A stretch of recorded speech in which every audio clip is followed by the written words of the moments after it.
आज हम as detection करेंगे। और एज डिटेक्शन की एक्चुअल एल्गोरिदम पे तो शायद ना पहुंच सकें, लेकिन हम कुछ बैकग्राउंड, इसका मेजर बैकग्राउंड डेफिनेटली आज इंशाल्लाह कवर कर लेंगे।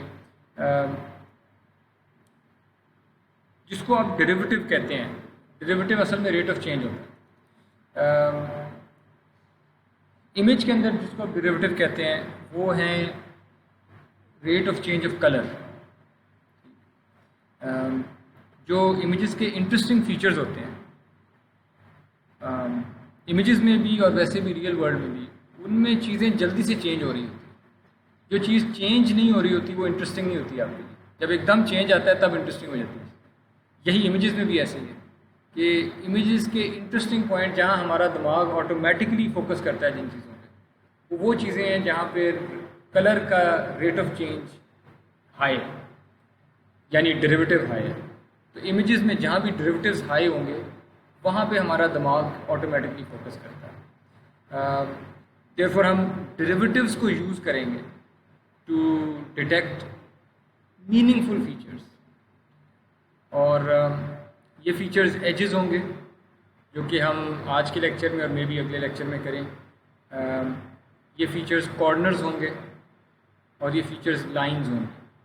आप इन सब में देख लें कि अगर आप किसी एज के अक्रॉस देखें तो कलर चेंज हो रहा होगा जल्दी से, तभी तो आप उसको एज कह रहे हैं।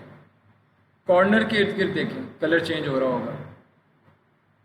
लाइन के अक्रॉस देखें तो कलर, अलोंग द लाइन नहीं कह रहा मैं, अक्रॉस द लाइन कह रहा हूँ।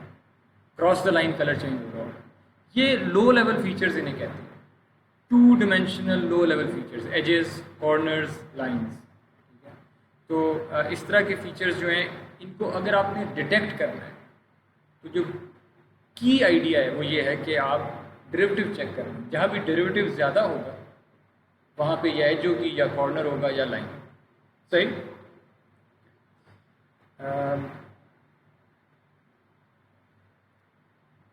तो हम इसलिए असल चीज़ पे जाते हैं, डेरिवेटिव। ये डेरिवेटिव क्या चीज़ होती है, कैसे हम इसको कंप्यूट कर सकते हैं। So let's start with some notation. आपके पास एक फंक्शन है 2 डिमेंशंस।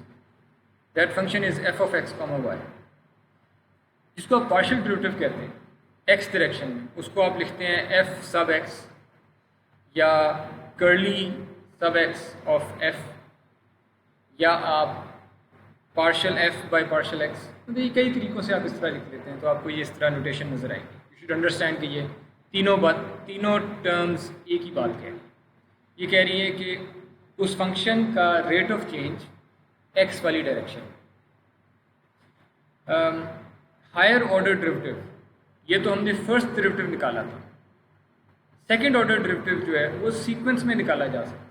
और अगर मैं सेकंड ऐसे कर सकता हूँ तो मैं थर्ड, फोर्थ, फिफ्थ अगर इस तरह के होते मेरे पास तो मैं सीक्वेंस में कर लेता हूँ। बहरहाल हम चूँकि 2 डिमेंशंस में हैं, हमारे 2 डिमेंशनल ये मिक्स्ड डेरिवेटिव आएगा।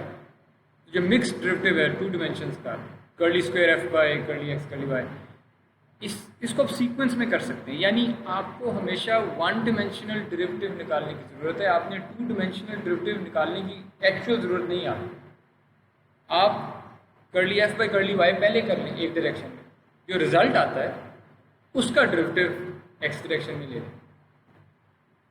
2 स्टेप्स थे, दोनों बारी आपने डेरिवेटिव एक डायरेक्शन में लिया। एक दफ़ा वाई में ले लिया अलोन, उसका जो रिजल्ट आया उसके ऊपर सिर्फ एक्स में डेरिवेटिव ले लिया अलोन। ठीक है। रिजल्ट जो आया आपके पास वो 2 डिमेंशंस में मिक्स्ड डेरिवेटिव है, लेकिन कंप्यूट आपने सिंगल डेरिवेटिव्स के साथ किया, फर्स्ट ऑर्डर वाले। ये आप लोग फॉलो कर रहे हैं? कंफ्यूजन तो नहीं?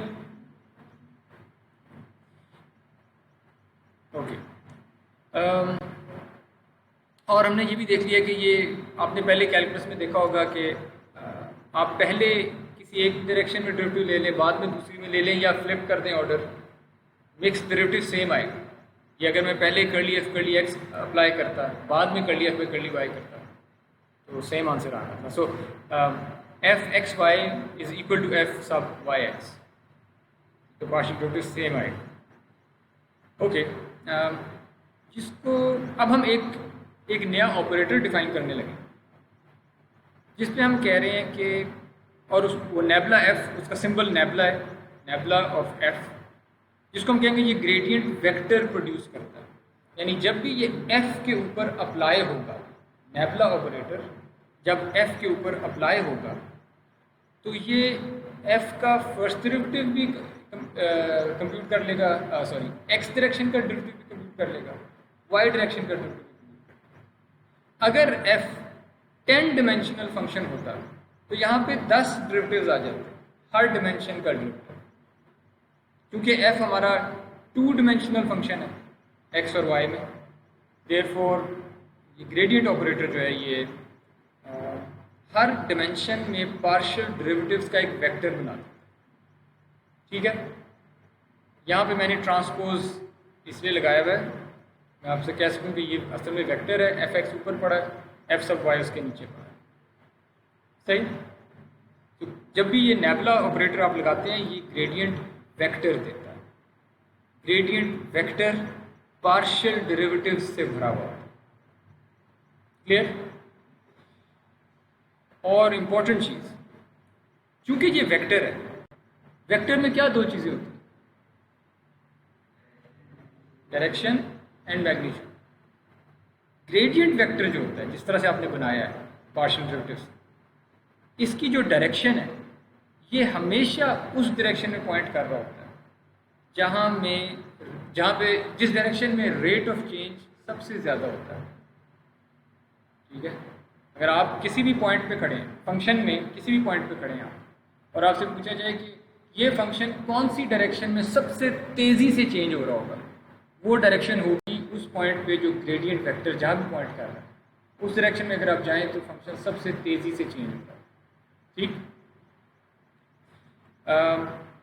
तो ये तो हो गई इसकी डायरेक्शन। इसका जो मैग्नीट्यूड है वो आप ऐसे कंप्यूट कर सकते हैं। आपके पास नेबला एफ एक वेक्टर था, उसका मैंने मैग्नीट्यूड का सिंबल लिखा, उसकी लेंथ, और वो हमें पता है मैग्नीट्यूड ऑफ एनी वेक्टर उसके कंपोनेंट्स का स्क्वायर करें, सम करें और स्क्वायर रूट कर दें। ठीक है, तो उसके कंपोनेंट एक एफ एक्स था, एक कंपोनेंट एफ वाई था, दोनों को स्क्वायर किया, सम किया, अंडर रूट ले लिया, ये उस वेक्टर की लेंथ। ये जो ग्रेडियंट मैग्नीट्यूड है ये एक रोटेशनली इक्विवेरिएंट चीज़ है ना। इसका मतलब ये है कि अगर मेरे पास एक फंक्शन था और उस फंक्शन का मैंने किसी भी जगह पे ग्रेडियंट मैग्नीट्यूड निकाला, लेट्स से 10 आ गई वैल्यू, ठीक है,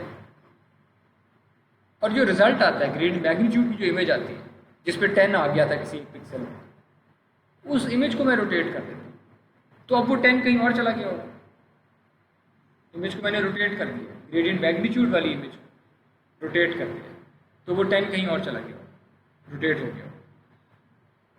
अगर मैं ये करूँ वर्सेस अगर मैं इमेज को पहले रोटेट करूँ, ग्रेडियंट मैग्नीट्यूड लेने से पहले रोटेट कर देता हूँ, तो वो ओरिजिनल पिक्सल कहीं और चला गया होगा। वो जहाँ भी गया होगा, अब ग्रेडियंट मैग्नीट्यूड अगर मैं कंप्यूट करूँगा वहाँ पे 10 आ जाएगा। यानी दोनों केसेस में वो जो मैग्नीट्यूड था 10 वो सेम जगह पे आएगा, चाहे मैं इमेज को रोटेट करके मैग्नीट्यूड निकालूँ या मैं मैग्नीट्यूड निकाल के रिजल्ट को रोटेट करूँ। इसे कहते हैं इक्विवेरिएंट। ठीक है, कि ऐसा नहीं है कि रोटेशन की वजह से, यानी रोटेशन की वजह से बस जगह चेंज हुई है, उसकी वैल्यू चेंज हुई है।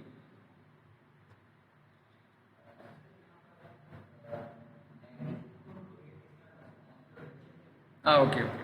सो सवाल ये है कि हम मैग्नीट्यूड को कैसे रोटेट कर सकते हैं। व्हेन आई से हम मैग्नीट्यूड, सो मैं कह रहा हूँ कि हम मैग्नीट्यूड की इमेज को रोटेट कर रहे हैं। हमारे पास एक इमेज आ गई जिसके ऊपर हर पिक्सल पे जो ग्रेडियंट वेक्टर बनता था उसकी लेंथ है। हर पिक्सल का अपना ग्रेडियंट वेक्टर था, हर एक की लेंथ हमने कंप्यूट कर दी, मैग्नीट्यूड वो सेव कर दी।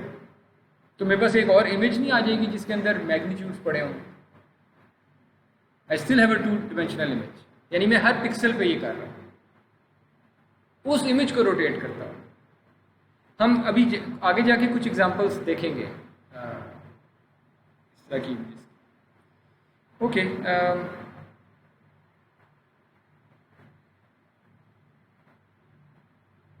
अच्छा, आपको अक्सर ये टर्म जो है ना रोटेशनली इक्विवेरिएंट है असल में, लेकिन ये आपको अगर आप लिटरेचर देखेंगे आपको अक्सर यहाँ लिखा हुआ नज़र आएगा रोटेशनली इनवेरिएंट। ये एक मिस्टेक है, लेकिन लिटरेचर में क्योंकि चलती आ रही है तो we have to live with it, लेकिन यू शुड नो कि ये इक्विवेरिएंट है। अब लोग इस पर तरह सेंसिटिव हैं, अब प्रॉपर टर्म ज़्यादा यूज़ होती है। ओके ओके, ग्रेडियंट मैग्नीट्यूड ऐसे कंप्यूट किया जा सकता है। ग्रेडियंट की जो डायरेक्शन है वो किसी भी वेक्टर का जो डायरेक्शन होती है वो आर्क टैन से कंप्यूट होती है। आर्क टैन उसका y component over x component. In fact इसको ड्रॉ करके देखते हैं, दोबारा बताइएगा।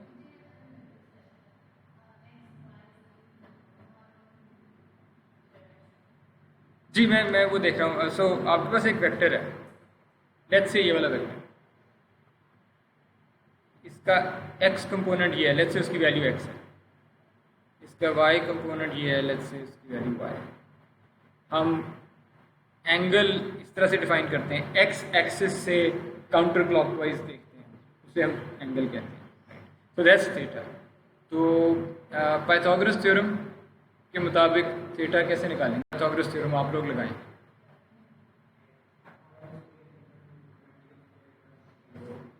नहीं एक्चुअली हाँ, पाइथागोरस थ्योरम तो ये था जो आप कह रहे हैं। सो जो ट्रिग्नोमेट्रिक जो थी रेशियोज, तो वो क्या है, कैसे आएगा थीटा? बेस। तो do you have perpendicular, do you have base for this triangle?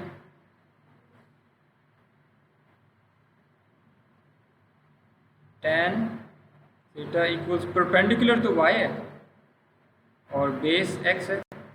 Therefore this follows then theta equals tan inverse y over x। सही, यही मैंने लिखा है, कोई कंफ्यूजन तो नहीं ना आपको?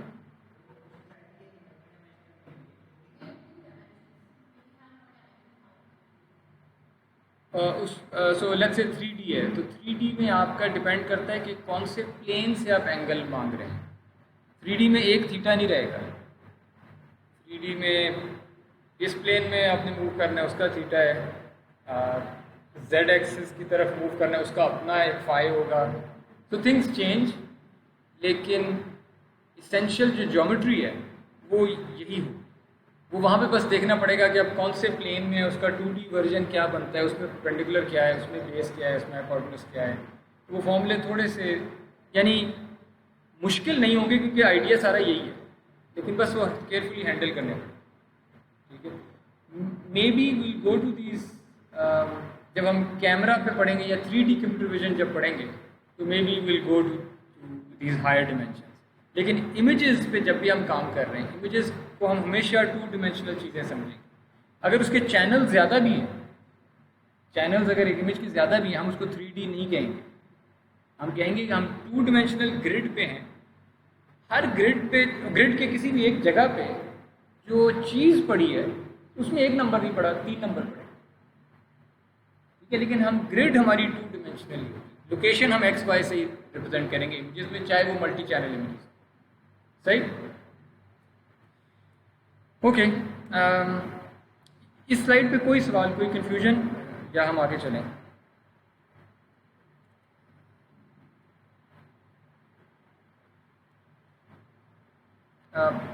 जो लोग ऑनलाइन ज्वाइन किया हुआ है, आप लोगों का कोई कंफ्यूजन, कोई सवाल? Ahmad,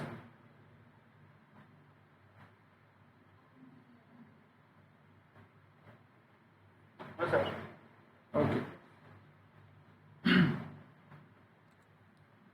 okay okay. नाउ मैंने कहा कि जो थीटा है वो आर्क टैन से हम निकालें। अब आर्क टैन के असल में 2 किस्म के फंक्शन एग्जिस्ट करते हैं। अगर आप पाइथन में भी देखें, C++ में, किसी भी लैंग्वेज में देखें, लैंग्वेज में तो बाद में आया, मैथमेटिक्स में ही आर्क टैन के 2 फंक्शन एग्जिस्ट करते हैं। स्पेशली आप अभी चेक कर लें पाइथन में किसी में भी, एक a tan होता है, एक a tan 2 होता है। नाउ इम्प्लीमेंटेशन के हिसाब से it's important to know the difference between these 2 functions, क्योंकि अगर आप केयरफुल ना रहे तो आपके ग्रेडियंट वेक्टर की डायरेक्शन फंक्शन कुछ निकाल के दे रहा होगा, आप कुछ अस्यूम कर रहे होंगे कि इस तरह की निकाल के देता है, और चूंकि ग्रेडियंट डायरेक्शन के ऊपर ही सारे की सारी प्रोसेसिंग है, जो इस कोर्स में कई लेक्चर्स जो हैं वो ग्रेडियंट डायरेक्शन पे डिपेंड करते हैं। तो अगर ये डायरेक्शन आ कुछ रही है और आप अपने जहन में कुछ और समझ रहे हैं तो आप हमेशा तंगी में रहेंगे। तो मैं तो काफ़ी घंटे इसके साथ स्ट्रगल करने के बाद आई रियलाइज़ कि दो फंक्शंस हैं, आई शुड नो कि कौन सा फंक्शन क्या कर रहा है। तो ये इम्प्लीमेंटेशन के लिए this is an important slide, इससे बचिएगा इस प्रॉब्लम से, जिसको आप ए टैन फंक्शन कहते हैं। ए टैन फंक्शन एक एंगल रिटर्न करता है, आप उसको y और x देते थे, परपेंडिकुलर और बेस, ये दो चीज़ें देते थे, और ये एक एंगल रिटर्न करता है।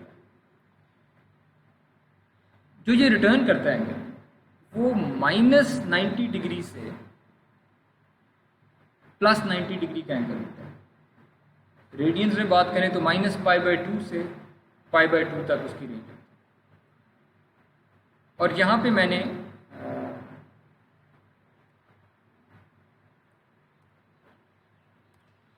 मैंने ए टैन फंक्शन ड्रॉ करके दिखाया। आप नोट करें कि अगर ये पॉजिटिव एक्स एक्सिस है इस तरफ, ये पॉजिटिव वाई एक्सिस है इस तरफ, जो मैथ की एक्सिस होती है, स्टैंडर्ड कार्टेशियन एक्सिस। आप नोट करें कि मैं बल्कि ड्रॉ कर देता हूँ। अगर मेरे पास कोई ऐसा पॉइंट होता, इसकी कोई वाई वैल्यू होती ना, यानी ये मेरा वेक्टर था, इस पॉइंट को अगर मैं एज ए वेक्टर रिप्रेजेंट करूँ, इसकी कोई वाई वैल्यू होती, इसकी कोई एक्स वैल्यू, इनके हिसाब से इसका कोई थीटा आता, वो थीटा जो है वो r10 में रिटर्न करना था। नोट करने वाली बात यह है कि यहाँ से शुरू से एक एरो इस तरफ को जा रहा है और दूसरा एरो इस तरफ को जा रहा है। What about this vector?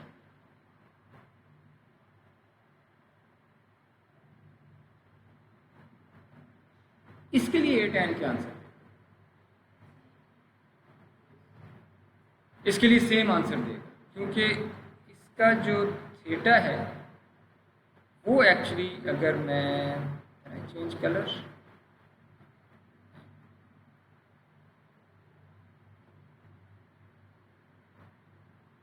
I think I can change,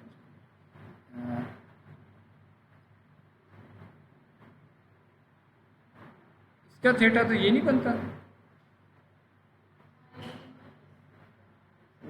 180 plus theta, 180 plus theta. और अगर आप चेक कर लीजिएगा tan of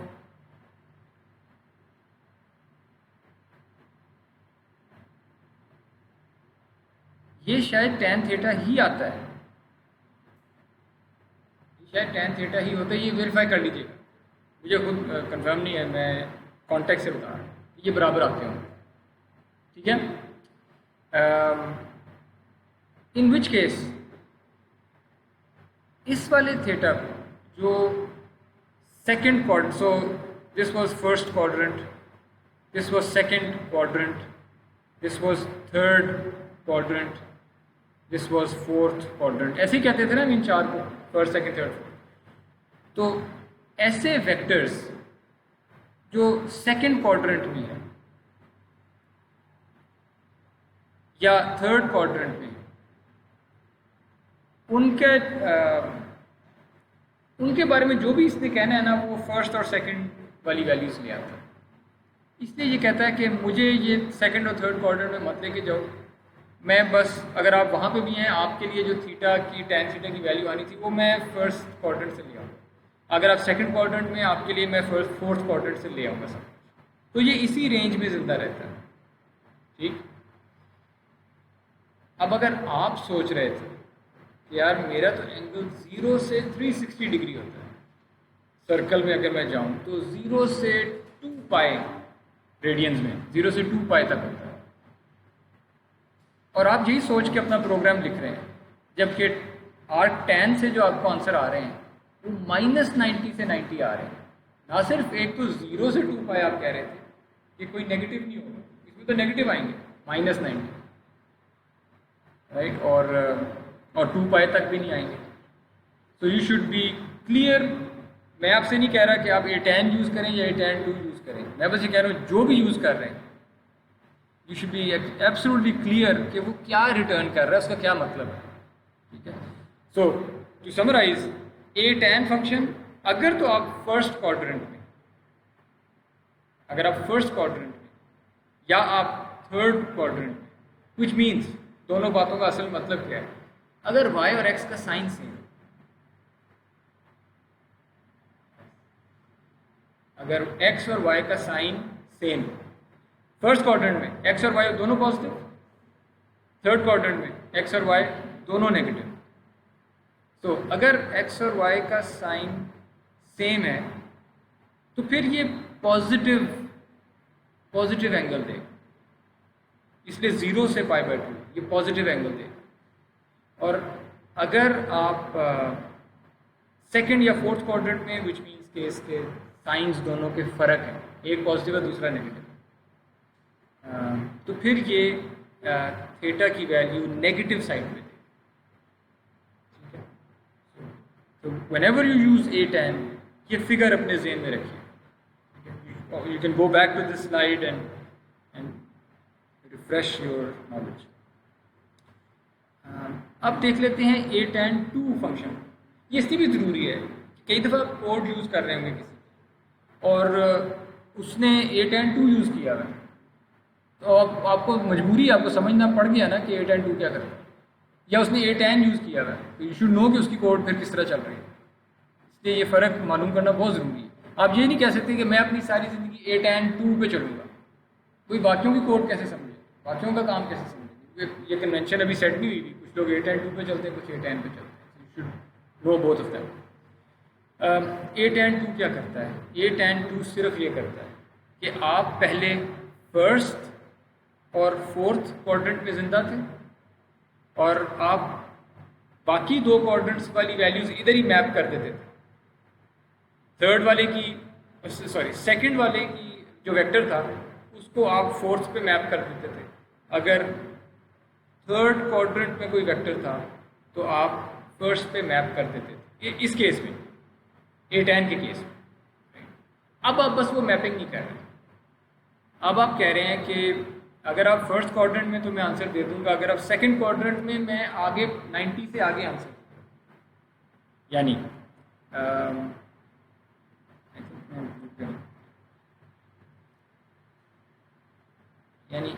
if you are over here, जो आंसर आएगा वो 90 से बड़ा एक थीटा आ जाएगा। पहले क्या हो रहा था? पहले ये होना था कि अगर आप यहां थे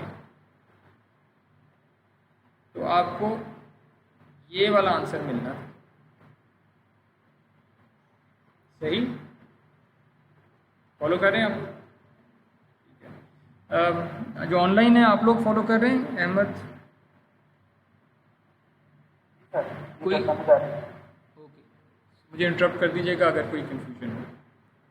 ओके, सो A10 2 जो है वो अगर आप फर्स्ट क्वाड्रेंट में हैं या आप सेकंड क्वाड्रेंट में हैं, यानी अगर y पॉजिटिव है, यस, फर्स्ट और सेकंड क्वाड्रेंट, इसका मतलब y की वैल्यू पॉजिटिव थी।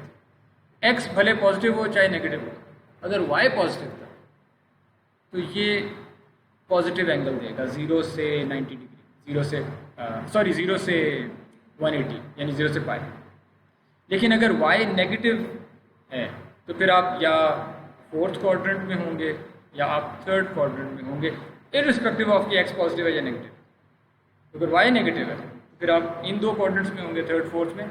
और इन केसेस में A10 2 नेगेटिव एंगल देगा 0 से 180 तक ही, लेकिन नेगेटिव, 0 से -π। ठीक,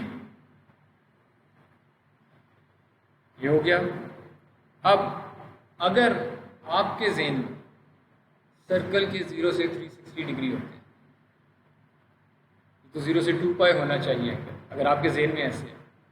तो फिर आप a tan 2 फंक्शन को मॉडिफाई कर सकते हैं, आप अपना फंक्शन बना सकते हैं माई a tan, ठीक है। उसको आप इंश्योर करा सकते हैं कि वो 0 से 2 पाई ही दे। अगर आप ऐसे ही काम करना चाहते हैं, उसूलन तो लोग a tan से अपना सारा काम कर लेते हैं, बाकी लोग a tan 2 से अपना सारा काम कर लेते हैं। लेकिन अगर आप चाहते नहीं, मैंने मैथ में 0 से 2 पाई देखा है, मेरा दिमाग इस तरह सोचता है, तो वो आप कर सकते हैं। 0 से पाई तक तो मुझे a tan 2 भी दे देता था, है ना। इशू ये था कि मैं इधर भी चाहता था कि ये पाई से आगे चलता जाए, पॉजिटिव हो जाए। वेल, ये फंक्शन मैंने ऐसे डिफाइन किया हुआ है, अगर y पॉजिटिव है तो फिर a tan 2 ही ले लें, क्योंकि a tan 2 जब y पॉजिटिव है तब 0 से पाई आंसर देता है, तो half the job is already done. But if y is negative तो आप a tan 2 को लें जो कि 0 से माइनस पाई है, इसमें 2 पाई ऐड करें। तो ये एक्सट्रीम वैल्यू ले लेते हैं, यहाँ पे माइनस पाई है ना, तो 2 पाई माइनस पाई क्या होगा, पाई। और ठीक है, यहाँ पे एंगल पाई ही है। अच्छा, यहाँ पे एंगल 0 है, 2 पाई प्लस 0, 2 पाई आ गया। यही चाहते थे आप यहाँ पे, और 2 पाई असल में 0 के बराबर ही होता है। 0 से 360 डिग्री इज 0 डिग्री। तो ये आपके पास उस तरह का एंगल आ जाएगा। If you are comfortable with this you can work with this. If you're comfortable with a tan 2, you can work with this. If you're comfortable with a tan, you can work with this. But just remember the difference. ठीक है? Because ये पूरी building जो इस course में बननी है, या आपकी पूरा प्रोग्राम होगा एक, वो एंगल्स पे डिपेंड कर रहा होगा, और अगर वो गलत हो गए, मुझे याद है हमारी पहली असाइनमेंट कंप्यूटर विजन की जो मैंने की थी, उसमें हमने सब, और ये मेजॉरिटी स्टूडेंट्स के साथ यही हुआ था, सब कुछ हमने ठीक किया था, वो एंगल्स हमारे गलत थे, वो कंप्यूटर गलत हुए थे, बिकॉज वी वर्ंट केयरफुल, या हमें सही पता नहीं था इन चीज़ों। और मुझे याद है, फॉर एग्जांपल मैं ओपनली एडमिट कर लेता हूँ, मैंने अपनी पीएचडी के बाद ये चीज़ जाके ठीक की है, यानी पता नहीं कितने घंटे ज़ाया किए मैंने एंगल्स के साथ लड़ाई लड़ते। तो प्लीज़ ये चीज़ें अपनी ठीक कर लें। ओके, आगे चलते हैं। कोई सवाल जी? सर, इसमें जो एंगल्स हैं वो डिग्री या रेडियन में, इसका भी ध्यान रखना है? इसमें जो एंगल्स हैं वो डिग्री में हैं या रेडियंस में हैं? आप पूछ रहे हैं कि इसका भी क्या ख्याल रखना है कि नहीं। मैं ये सवाल अगर आपसे ही कर लूँ, आपका क्या जवाब होगा? रखना चाहिए ख्याल कि नहीं रखना चाहिए? सर, अगर पाई को हम वैल्यू जैसे हम 2 पाई ऐड करवा रहे हैं, तो सर हम पाई की वैल्यू 180 रखेंगे ना, 3.14 नहीं रख सकते। नहीं, सो ऑब्वियसली आपने ये ऐसे ही है कि जैसे मैं कहूँ कि आपने किलोमीटर्स में डिस्टेंस मेजर करना है या माइल्स में, कोई एक होगा, और वो भले आप डिग्रीज में चलें, मुझे कोई मसला नहीं, लेकिन फिर कंसिस्टेंटली उस प्रोग्राम में डिग्रीज में चलें। अगर आप रेडियंस में चल रहे हैं तो कंसिस्टेंटली उस प्रोग्राम में रेडियंस में चलें, बस कंसिस्टेंट रहिए, ठीक है। हाँ, और ये इम्पोर्टेंट सवाल आपने किया है, क्योंकि ये गलती हम नेचुरली हम करेंगे, हम रेडियंस पे चलना शुरू होंगे और गलती से कभी ना 90 डिग्री या डिग्री वाली बात कर देंगे, या कोड ऐसे कर देंगे, या कोड में अजम्पशन इस तरह की ले लेंगे। तो ये इम्पोर्टेंट है कि आप अपने आप को फोर्स करें। प्रोग्राम के शुरू में भले कमेंट लिख दिया करें ऊपर कि मैं इस प्रोग्राम में रेडियंस पे चलूँगा, ठीक है। तो कंसिस्टेंट रहिए। ओके, आगे चलते हैं जी। अब देखते हैं कि हम देखें, इमेजेस जो होती हैं, इमेजेस कंटिन्यूस फंक्शन नहीं होती। इमेजेस पिक्सल्स पे वैल्यूज़ पड़ी होती हैं, पिक्सल लोकेशंस होती हैं, पिक्सल 1,1, 1,2, 1,3 एंड सो ऑन। तो ये तो डिस्क्रिटाइज नहीं हो गया सब कुछ। इमेज एक डिस्क्रीट फंक्शन होता है, जिन इमेजेस के साथ हम काम करते हैं जो कैमरे से आई होती है, उनमें पिक्सल्स होते हैं वो डिस्क्रीटाइज्ड होते हैं। रियलिटी कंटिन्यूस होती होगी, पर जब मैं उस रियलिटी की तस्वीर खींचता हूँ तो कुछ पिक्सल्स में कन्वर्ट हो जाती है। तो वो कंटिन्यूस फंक्शन था रियलिटी, मैंने उसको डिस्क्रीट फंक्शन से अप्रॉक्सीमेट किया। So images are discrete function.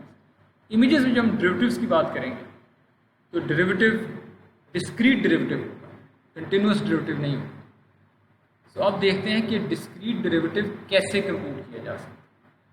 जो मैंने पहले लिखा था ना curly F by curly x, वो तो मैंने कंटिन्यूस फंक्शन एफ था उसके डेरिवेटिव की बात करें, curly F by curly x, वो तो हवा में थी बात।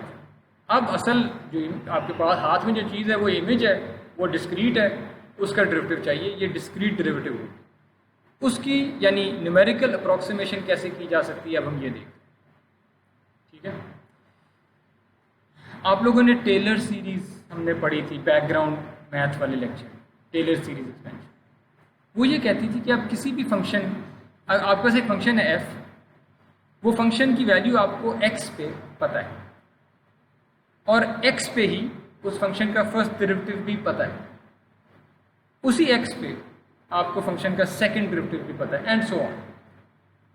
और फिर सवाल ये होता था कि उसी एक्स के इर्द गिर्द करीब एक्स प्लस एच, इस जगह पे फंक्शन की वैल्यू अगर आपको चाहिए होगी तो टेलर सीरीज अप्रॉक्सीमेशन आपको आंसर देती, एक अप्रॉक्सीमेशन देती, सही। और उसका टेलर सीरीज जो एक्सपेंशन आप करते थे वो होता था कि अच्छा फंक्शन की वैल्यू एक्स पे प्लस कितना दूर गए आप, यानी पहले हमने शायद एक्स माइनस ए की फॉर्म में ये लिखा था, वो भी दूरी थी असल में, तो कितना दूर गए एच दूर किया हमने इनटू फर्स्ट डेरिवेटिव, प्लस जितना दूर गए थे उसका square over 2 factorial into second derivative, plus जितना दूर गए उसका cube over 3 factorial into third derivative eight x. तो ये तो चलता जाता था। So do you guys agree with me, आप कंफर्टेबल हैं इस इक्वेशन के साथ कि हमने एक फंक्शन एफ था, उसकी अप्रॉक्सीमेट वैल्यू हमने निकाली है एक्स प्लस एच पे, ठीक है। सिमिलरली अगर मैं x माइनस एच दूसरी साइड पे अप्रॉक्सीमेट करता हूँ, फंक्शन x एक वैल्यू है, x एक जगह है, x के प्लस एच वाली जगह पे आंसर निकालता हूँ और x के माइनस एच वाली जगह पे आंसर निकालता हूँ, दो जगहों पे आंसर टेलर सीरीज अप्रॉक्सीमेशन। अगर h यहाँ पे माइनस है तो यहाँ प्लस एच की बजाय माइनस एच आ जाएगा, दूरी नेगेटिव साइड पे थी, यहाँ पे एच स्क्वायर ही रहेगा क्योंकि वो माइनस इंटू माइनस हो गया, बाकी जो भी है उसका ऑर्डर एच क्यूब है, वो पॉजिटिव आता हो नेगेटिव आता हो जो भी आता था, मुझे तो ऑर्डर से गर्ज है ना कि उसका साइज किस किस्म का है। तो यहाँ पे ये जो प्लस आपको नज़र आ रहा है, ये भले माइनस हो ये प्लस हो, हु केयर्स, क्योंकि देखिए अगर आप टेक्निकली बात करें ना तो टेक्निकली यहाँ पे माइनस नहीं आना चाहिए था, क्योंकि एच क्यूब था, -1 इंटू -1 इंटू माइनस, या तो माइनस आना चाहिए था। वेल हम ऑर्डर की बात कर रहे हैं कि ये जो भी आगे टर्म आने लगी इसका साइज किस किस्म का है, वो साइज भले नेगेटिव आ जाए, मतलब एक्चुअल वैल्यू भले नेगेटिव आ जाए, हम यहाँ सिर्फ कहना चाह रहे हैं कि इसके बाद एक टर्म आएगी जो ऑर्डर एच क्यूब की होगी, भले उसके साथ माइनस लगाओ भले उसके साथ प्लस लगाओ, हु केयर्स। आप प्लस कर देंगे तब भी ऑर्डर एच क्यूब जितनी ऐड होगी, आप माइनस कर दें तब भी ऑर्डर एच क्यूब जितना माइनस होगा। जी कोई सवाल? इस पॉइंट की समझ नहीं। जी सर, इस पॉइंट की समझ नहीं है, दोबारा कीजिएगा। जो माइनस है वो हम क्यों लगा रहे हैं? सो मैं फंक्शन की अप्रॉक्सीमेशन ले रहा हूँ, मेरे पास एक जगह है x, मेरे पास एक जगह है x और उस पर मुझे फंक्शन की वैल्यू पता है और उसके डेरिवेटिव्स भी पता है एंड सो ऑन। लेकिन मैं x के ना पास, x से थोड़ा सा आगे, कितना आगे, h आगे, ये जगह बनेगी x प्लस एच। यहाँ भी फंक्शन की वैल्यू मैं फाइंड करना चाहता हूँ, अप्रॉक्सीमेट करना चाहता हूँ, और वो टेलर सीरीज से मैं करता हूँ। मेरे साथ हैं यहाँ तक आप?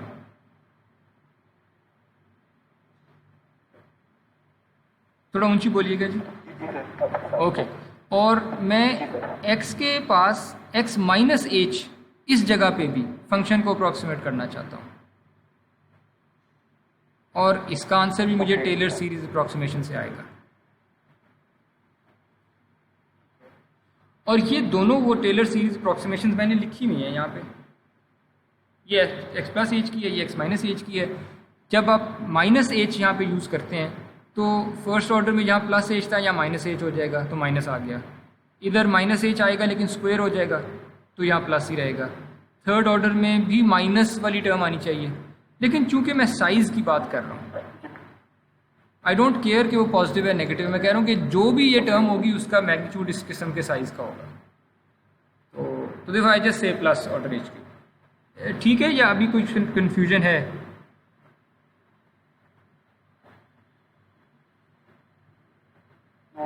ठीक है सर।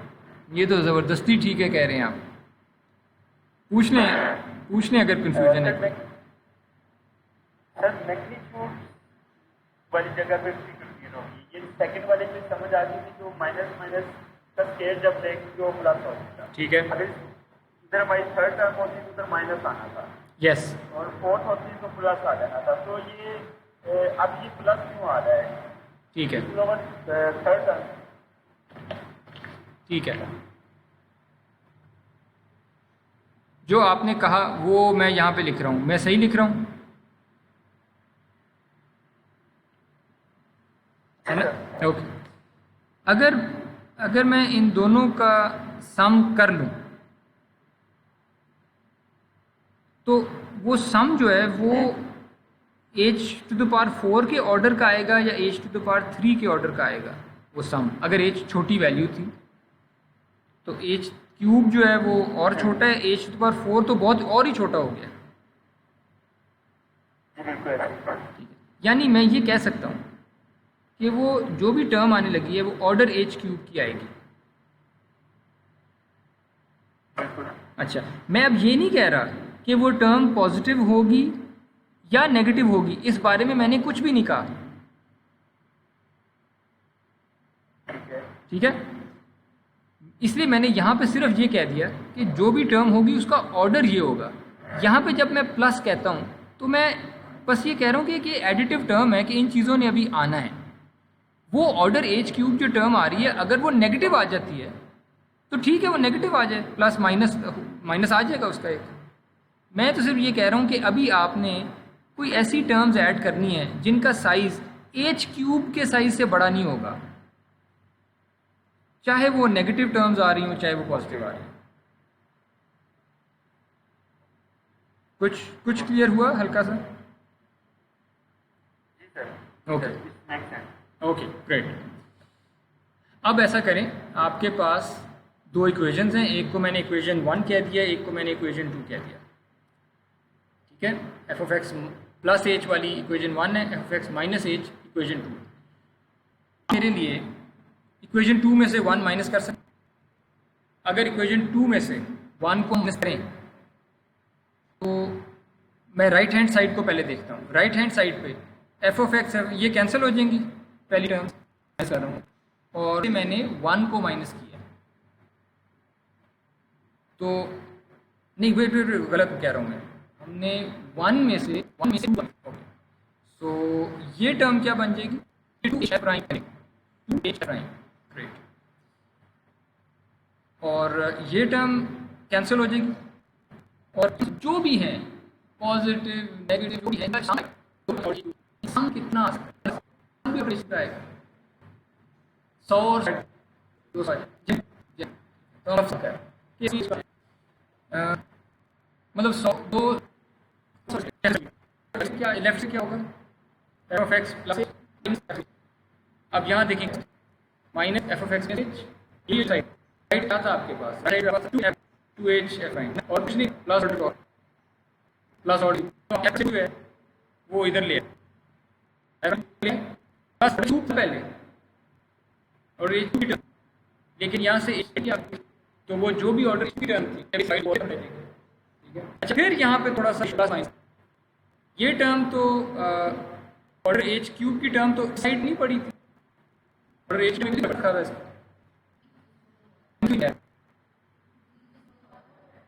हाँ, इट मैटर माइनस और बाकी जो भी आंसर है ना बाकी वो इस ऑर्डर का है, वो चाहे पॉजिटिव हो नेगेटिव हो, वी डोंट केयर। ठीक है,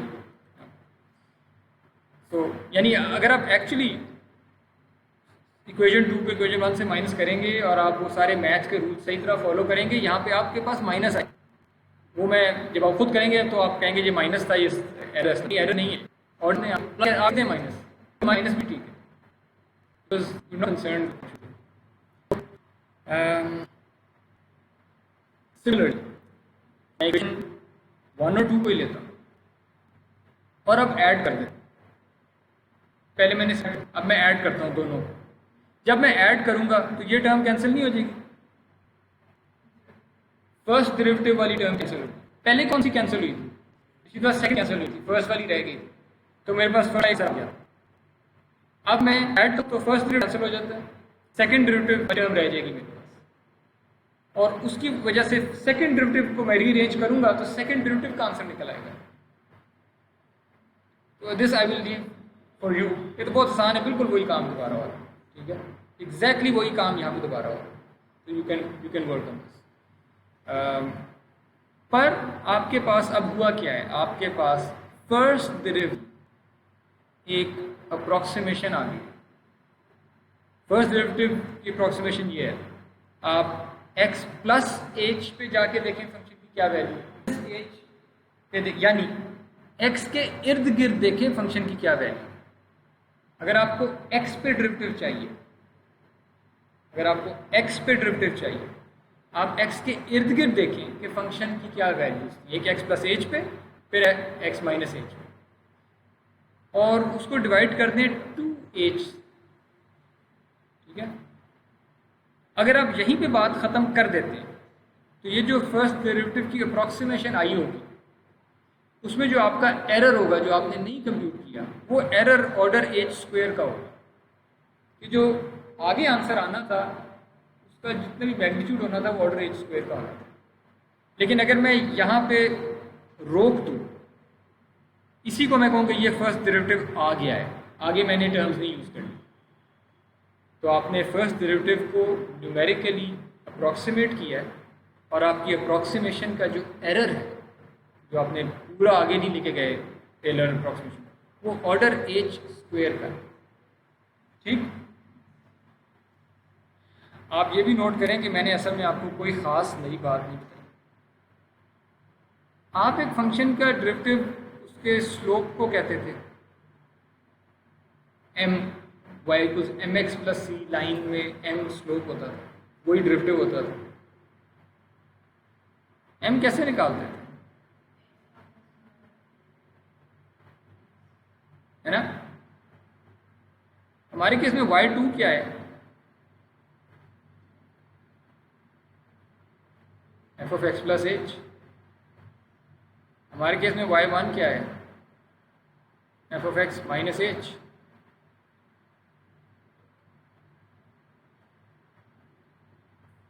ये जो x प्लस एच लिखा है ये क्या है, ये x2 है।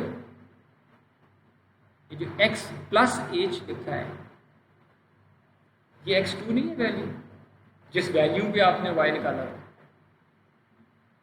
यानी अब मैं x2 माइनस x1 लिखने लगा हूं, x2 ये था माइनस माइनस x1, x1 ये x माइनस एच, राइट। और अगर आप ये करें तो आंसर आ जाएगा F of x plus h minus f of x minus H over 2h, right. तो मैंने बहुत सारी फैंसी टेलर सीरीज और पता नहीं क्या आपको लगा हम मैथमेटिशियंस बन गए, साइंसदान बन गए, लेकिन एंड पे तो आंसर वही निकला, y2 minus y1 over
x2 minus x1 जो आप स्टैंडर्ड करते हैं। पर मैं आपको ये बताना चाह रहा हूँ कि ये जो आप y2 minus y1 over x2 minus x1 करते हैं, ये असली डेरिवेटिव की एक न्यूमेरिकल अप्रॉक्सीमेशन। ये न्यूमेरिकल अप्रॉक्सीमेशन डेरिवेटिव की बेहतर हो सकती थी अगर हमने यहाँ टेलर सीरीज एक्सपेंशन ऑर्डर 2 तक ना लेके गए होते, ऑर्डर 3, ऑर्डर 4, ऑर्डर 5, फिर फॉर्मूला फ़र्क आना। तो जिसको आप आज तक डेरिवेटिव कहते आए हैं, x2 minus x, y2 minus y और x2, ये सेकेंड ऑर्डर टेलर एक्सपेंशन से निकलता है। और डेरिवेटिव्स असल में इससे भी ज़्यादा एक्यूरेट हो सकते हैं। ठीक है, ओके।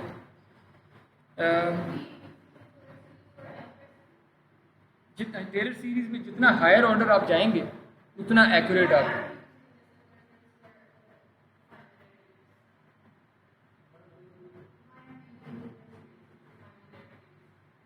हम टेलर सीरीज क्यों यूज़ कर रहे हैं डेरिवेटिव्स के लिए? हम टेलर सीरीज यूज़ कर रहे हैं फंक्शन को अप्रॉक्सीमेट करने के लिए। ठीक है, टेलर सीरीज के अंदर जो अप्रॉक्सीमेशन होती है टेलर सीरीज वाली, उसके अंदर डेरिवेटिव्स यूज़ हो रहे होते हैं। सही, हम उसको एक्सप्लॉइट कर रहे हैं। टेलर सीरीज को हमने एक्सप्लॉइट किया है, एक्स प्लस एच पे निकाला, एक्स माइनस एच पे आंसर निकाला, डेरिवेटिव्स वहाँ नज़र आ रहे थे, इक्वेशंस के साथ एक ख़ास तरीके से हमने सब्ट्रैक्ट किया, डेरिवेटिव्स एक साइड पे आ गए, तो हमें डेरिवेटिव का फॉर्मूला मिल गया जो आपके पास। ठीक है, अगर मैं यहाँ ऑर्डर 2 तक ना जाता,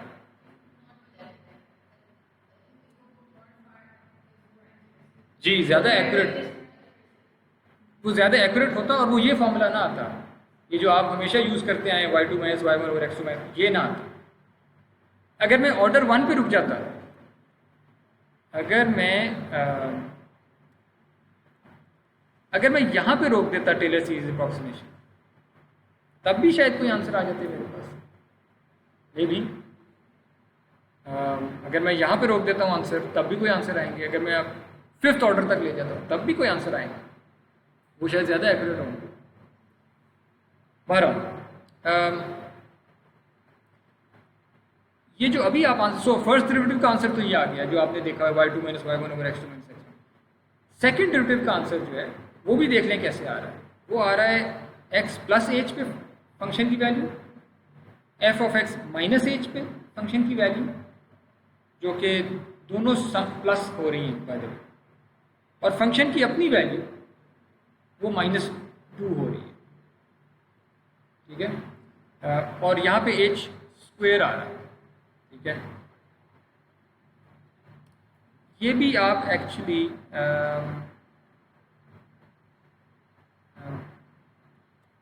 मैं करता नहीं, लेकिन सेकेंड डेरिवेटिव किसे कहते हैं आप? Rate of change of what?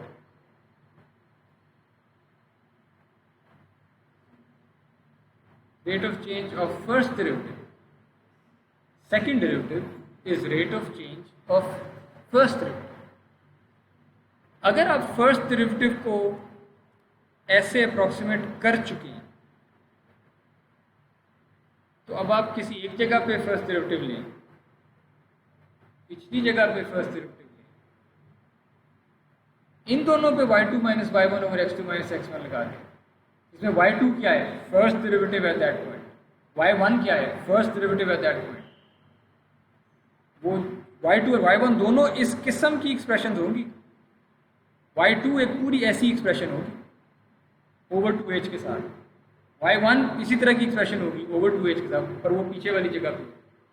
अगर आप, तो मैं आप पे छोड़ रहा हूँ, अगर आप यही वाला स्टैंडर्ड तरीका y2 minus y1 x2 minus x1 first derivatives पे लगाएं, तो आपके पास ये वाली एक्सप्रेशन आ जाए। ठीक है, इस तरह से जो डेरिवेटिव्स की अप्रॉक्सीमेशंस हैं, इनको सेंट्रल डिफरेंसेस कहते हैं। कि these are derivative approximations via central differences. Central इसलिए क्योंकि आप x को सेंटर में रखते हैं, x प्लस एच को यूज़ करते हैं और x माइनस एच, यानी आप x के इर्द गिर्द देखते हैं, सिर्फ आगे नहीं देख रहे या सिर्फ पीछे नहीं देख रहे, दोनों तरफ देख रहे हैं, इसलिए आप कहते हैं सेंट्रल डिफरेंस। ठीक है,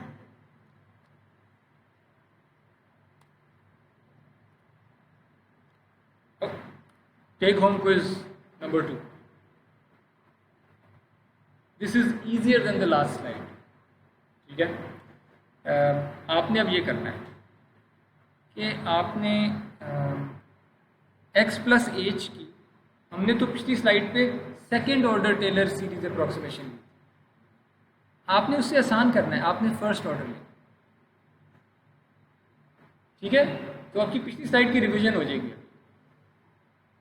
आपने उससे भी आसान फर्स्ट ऑर्डर तक अप्रॉक्सीमेशन लेनी और आपने ये शो करना है कि फर्स्ट डेरिवेटिव की जो अप्रॉक्सीमेशन निकलेगी वो f of x plus h minus f of x खुद, not f of x minus h. ठीक है, यानी मैं एक्स के आगे देख रहा हूँ और एक्स को देख रहा हूँ, और इनमें फ़र्क कितना है, 2h फ़र्क है। एफ एक्स प्लस एच और एक्स में कितना फ़र्क है, एक्स प्लस एच और एक्स कितना फ़र्क है, एच का फ़र्क। तो x2 माइनस x1 करेंगे वो एच ही आएगा। पिछले केस में 2h आ रहा था क्योंकि सेंट्रल डिफरेंस में जहाँ x प्लस एच पे देखते थे और माइनस एच पे देखते थे, 2h का डिफरेंस। यहाँ पे तो सिर्फ x प्लस एच पे देख रहे हैं और x पे देख रहे हैं, फ़र्क कितना है, एच का। तो एवरीथिंग चेक्स आउट। जो आप पुराने तरीके से भी करें तो यही फॉर्मूला। एनीवेज, अगर आप फर्स्ट ऑर्डर लें, आपने प्रूव करना है कि डेरिवेटिव ये आएगा। उसी तरह आपको जहाँ वहाँ पे जिस तरह इक्वेशंस को मैनिपुलेट किया ना, सब्ट्रैक्ट कर लिया या ऐड कर लिया, वो आप देख लीजिएगा क्या करना है जिससे फिर याद है। इसको कहते हैं derivative approximation using forward difference, क्योंकि आप x के आगे देख रहे हैं और x को देख रहे हैं। तो आपको लिटरेचर में असल में सेंट्रल डिफरेंसेस वाली अप्रॉक्सीमेशन भी नज़र आएंगी, फॉरवर्ड डिफरेंस वाली भी नज़र आएगी और बैकवर्ड डिफरेंस भी नज़र आएगी। ठीक है, इनफैक्ट वहाँ पे तो आपके पास दो इक्वेशंस थी। इधर मैंने कहा है कि आप सिर्फ x प्लस एच की अप्रॉक्सीमेशन लें, बस एक इक्वेशन, इससे डायरेक्ट ये आंसर निकल आएगा, आपको दूसरी इक्वेशन नहीं चाहिए। अगर आप f of x minus H की अप्रॉक्सीमेशन लेते हैं, उससे भी आप f प्राइम निकाल सकते हैं और वो आंसर बैकवर्ड डिफरेंस वाला आ जाएगा। ठीक है, तो ये आपका क्विज है, you have to show this. अब ऐसा करते हैं कि हर क्विज जो है ना वो हम फ्राइडे को कलेक्ट करेंगे, जब भी क्विज होगा फ्राइडे को कलेक्ट करेंगे, ये जो टेक होम क्विज जी।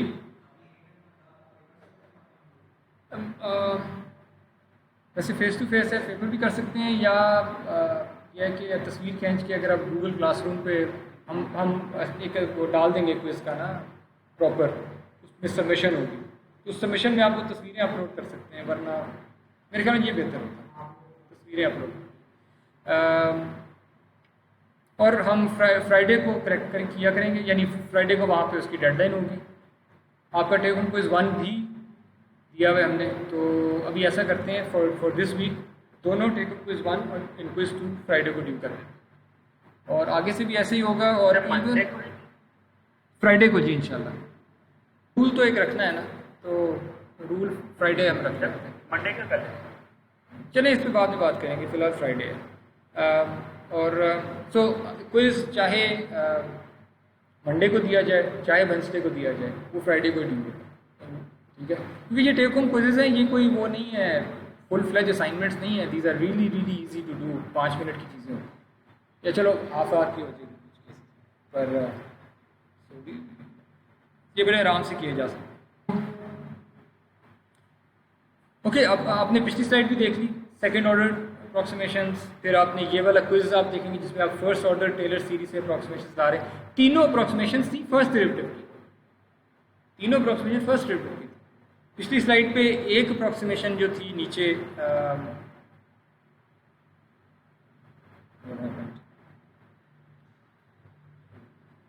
ये अप्रॉक्सीमेशन सेकंड डेरिवेटिव की थी, लेकिन बाकी ये भी फर्स्ट की थी और ये दोनों भी फर्स्ट थी.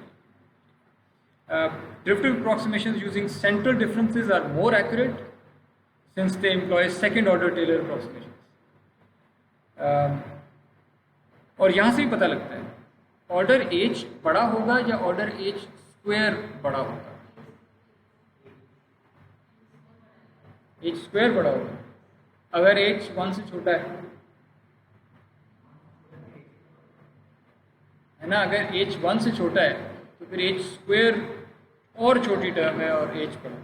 तो और हम चूंकि हम कहते हैं टेलर सीरीज हम करीब करीब अप्रॉक्सीमेट करते हैं तो h हम छोटा 1 से छोटा या 1 इस तरह की चीज़ कह रहे हैं. तो टेक्निकली ये ज़्यादा बड़ा एरर है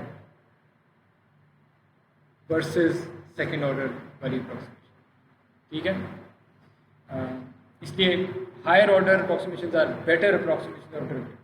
even higher order third order fourth they are even better approximations of derivative but they are computationally more expensive. तो हम यूजुअली कंप्यूटर विजन में या फॉरवर्ड बैकवर्ड डिफरेंस यूज़ करते हैं जो कि फर्स्ट ऑर्डर है या सेंट्रल डिफरेंस यूज़ करते हैं जो कि सेकेंड ऑर्डर. इससे आगे नहीं जा सकते हैं. कभी कभी आपको कुछ रिसर्च पेपर्स में नजर आएंगी ये चीज़ें और वो सब टेलर सीरीज की बेस पे सब ड्राइव कर रहे हैं, लेकिन वो महंगा हो जाता है. इमेजेस में कलर्स हर पिक्सल पे स्टोर हुए. तो जब आप कहते हैं x वाला पिक्सल और x प्लस अगला पिक्सल तो वो जो h जो है आपका पिक्सल्स के बीच में डिफरेंस वो हम 1 लेते हैं. Pixel 3,4, pixel 3,5, pixel 3,6, pixel 3,7. जो हाँ h जो है ना इमेजेस के अंदर जो चेंज है x से अगली जगह वो 1 पिक्सल. तो पूरे कोर्स में हमारा जो h वाली वैल्यू x से आगे कितना देखना है x से पीछे कितना देखना है वो h हम 1 रखें. विच मीन्स कि जहाँ जहाँ भी पिछले फार्मूलाज में h था वो बस सब खत्म हो वो 1 वहाँ पे 1 आ गया है. ठीक है. तो अगर 1 आ जाता है तो ये फार्मूला ये बन जाएंगे जो नीचे लिखे हैं. फॉरवर्ड डिफरेंस का फार्मूला होगा F of x plus 1 h 1 था ना minus f of x over 1 h 1 था. फॉरवर्ड डिफरेंस से होगा. बैकवर्ड डिफरेंस का फॉर्मूला होगा ये मैंने यहाँ पे लिखा हुआ है ये फॉरवर्ड है. बैकवर्ड डिफरेंस का फॉर्मूला होगा F of x minus h जो कि 1 है ओवर h जो कि 1 है. सेंट्रल डिफरेंस का formula F of x plus 1 minus f of x minus 1 over 2. यानी x से अगला पिक्सल x से पिछला पिक्सल माइनस किया 2 से डिवाइड कर दिया. असल में क्या था 2h. Second derivative f of x अगला pixel plus f of x पिछला पिक्सल माइनस 2 टाइम्स खुद ओवर 2h था या स्क्वायर था. आई थिंक वहाँ 2h स्क्वायर था. इनफैक्ट वहाँ h स्क्वायर था तो फिर वहाँ पे टाइपो है इसका. ये फिर 2 नहीं होना चाहिए. अगर आप कह रहे हैं कि यहाँ पे एरर है सर ये भी ठीक है. वो इक्वेशन में 2h के था और h के जब h की 1 करेंगे तो हमारे पास जवाब 2 ही आ जाएगा. पता नहीं. यहाँ पे एरर है सर. यहाँ पे 2 भी आना चाहिए. यहाँ पे 2 आना चाहिए. चलिए देख लीजिएगा कि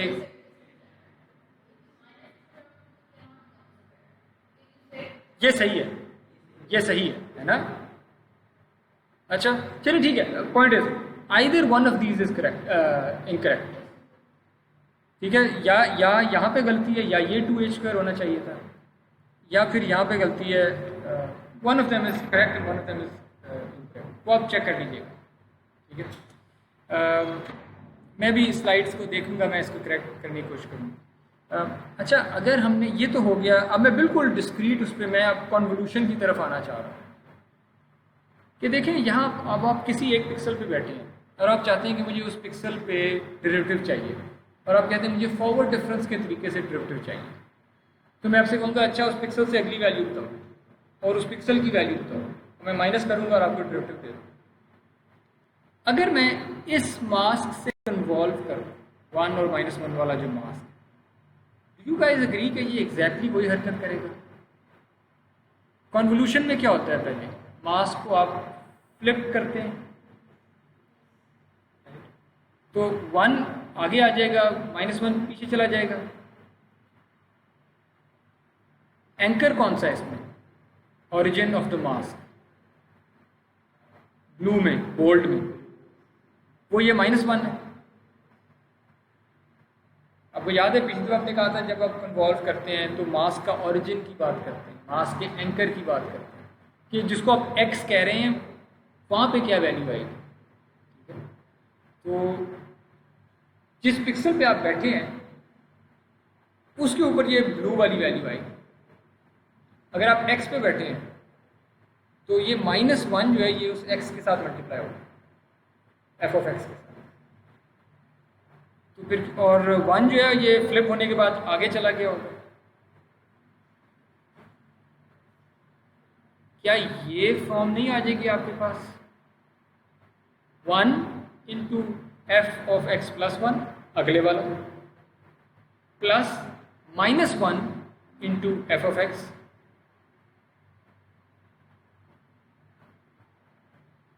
right? let me draw this। यानी आपके पास एक पिक्सल है x, उससे अगला पिक्सल है x प्लस 1, और जब आप मास्क लेके आते हैं, मास्क को जब मैं फ्लिप करता हूँ तो -1 यहाँ पड़ा है और 1 यहाँ पड़ा है। फ्लिप कर दिया मैंने मास्क, है ना? और एंकर मैं कहूँगा जो ब्लू वाली जगह है, बोल्ड में ब्लू वाली जगह है यहाँ पे, ये वाला। तो ये -1 जहाँ भी पड़ा है वो एंकर है। यानी ड्रिफ्टिव मैंने कहाँ पे स्टोर करना है? ड्रिफ्टिव मैंने x पे स्टोर करना है। So therefore what I have here is कि f ऑफ x जो है ये -1 से मल्टीप्लाई हो रहा है और f ऑफ x प्लस 1 जो है ये 1 से मल्टीप्लाई हो रहा है, and that gives you this forward difference वाली अप्रॉक्सीमेशन। ठीक है, सिमिलरली अगर आपको बैकवर्ड डिफरेंस की अप्रॉक्सीमेशन चाहिए तो आपके पास, आप ये वाला मास्क मैं आप पे छोड़ देता हूँ कि अगर आपका ये मास्क होगा जिसमें आपने जिसमें एंकर बस इस वाले को कह दिए। रिमेंबर ये दोनों मास्क में सेम वैल्यू पड़ी है, दोनों 1 -1 है, दोनों सेम मास्क है, सिर्फ एंकर चेंज किया, सिर्फ ओरिजिन चेंज किया है। इस केस में बैकवर्ड डिफरेंस आ जाएगा। और अगर आप ये वाला मास्क रखते हैं तीसरे वाला 1 0 -1, ये सेंट्रल डिफरेंस हो जाएगा, क्योंकि एक आगे वाले से ये 1 से मल्टीप्लाई करेगा, अपने आप को 0 से करेगा, अपने पीछे वाले को -1 से करेगा और फिर डिवाइड बाई 2 भी कर देगा, राइट? ये सेंट्रल डिफरेंसेस अगर आपने निकालने हैं हर पिक्सल पे, ड्रिफ्टिव, फर्स्ट ड्रिफ्टिव, सेंट्रल डिफरेंस, तो इस मास से कन्वॉल्व करें। अगर आपने सेकंड डेरिवेटिव निकालना है तो सेकंड डेरिवेटिव में आपका फॉर्मूला ये था, तो इस फॉर्मूले से अपना मास बना लेते हैं। +1 पे 1 मल्टीप्लाई होना है, तो मैंने यहाँ पे 1 डाल दिया, इनफैक्ट मैंने यहाँ पे 1 डाल, उल्टा कर तो फ्लिप होना। अपनी जगह पे -2 से मल्टीप्लाई होना है, मैंने यहाँ -2 डाल दिया। पिछली जो जगह है उसमें +1 से मल्टीप्लाई होना है, मैंने यहाँ पे 1 डाला। ओवर 2 होना है, मैंने बाहर ओवर 2 डाल दिया। प्लस आपने नोट किया है कि डेरिवेटिव मास हमने 4 दिखाए हैं यहाँ पे, सम क्या था? सब का सम 0 था, हर डेरिवेटिव मास का सम 0 था। तो ये इसको देख लीजिएगा, ये आपकी बिल्डिंग ब्लॉक्स हैं, यहीं से सारे काम चलने हैं। फ्राइडे को हम कोशिश करते हैं आपकी एक रेसिटेशन भी अगर हम रख लें ताकि आप प्रैक्टिकली चीज़ें शुरू करना कर दें। So what time is it? So तो ठीक है, अभी हम ऐसा करते हैं कि यहाँ पे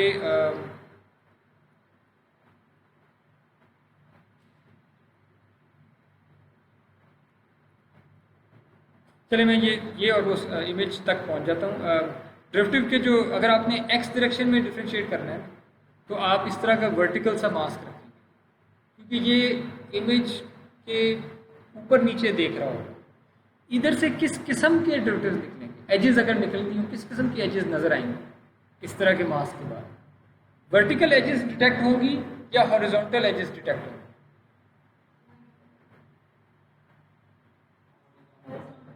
हॉरिजॉन्टल एजेस पे रेट ऑफ चेंज किस डायरेक्शन में होता है? Rate of change vertical if the edge is horizontal, if the edge is horizontal, then the color change will be in this direction. तो अगर आपने हॉरिजॉन्टल एज डिटेक्ट करनी है तो ये वर्टिकल डेरिवेटिव एक्स डायरेक्शन का डेरिवेटिव होगा। ये वाला जो वाई डायरेक्शन का जो मास्क है, ये इस तरह की एजेस पे रिस्पॉन्स देगा, क्योंकि इसका rate of change horizontal direction. ठीक है,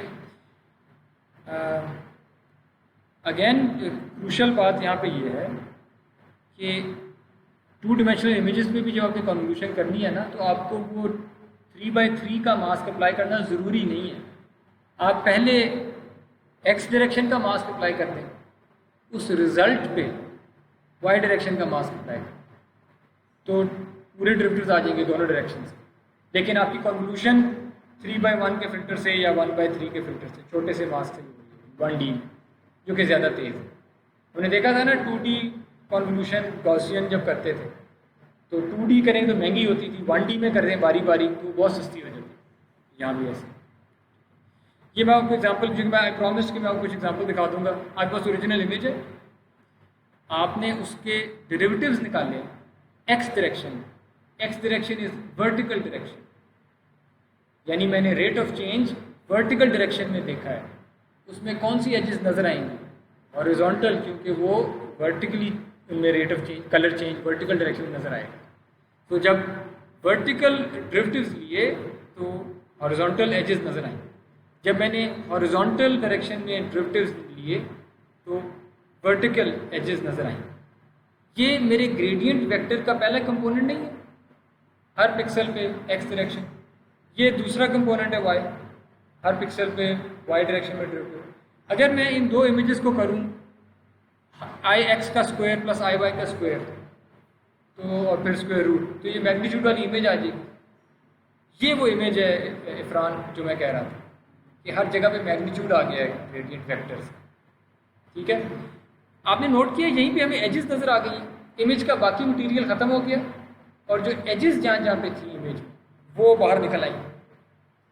लेकिन ये 0-1 इमेज नहीं है, ये इमेज है जिसमें मैग्नीट्यूड की स्ट्रेंथ मैग्नीट्यूड है। तो ये 0 से लेट्स से 255 या कोई ना कोई स्ट्रेंथ, ये 0 या 1 नहीं है। ये एजेस हम कहेंगे कि ये पिक्सल एज है या नहीं है, वो तो फैसला करना होगा 0 या 1। ये एज की इमेज नहीं कहेंगे इसको, ये ग्रेडियंट मैग्नीट्यूड की इमेज है, ये एज स्ट्रेंथ की इमेज है। ठीक है, ये वाली, ये बस फर्स्ट डेरिवेटिव है।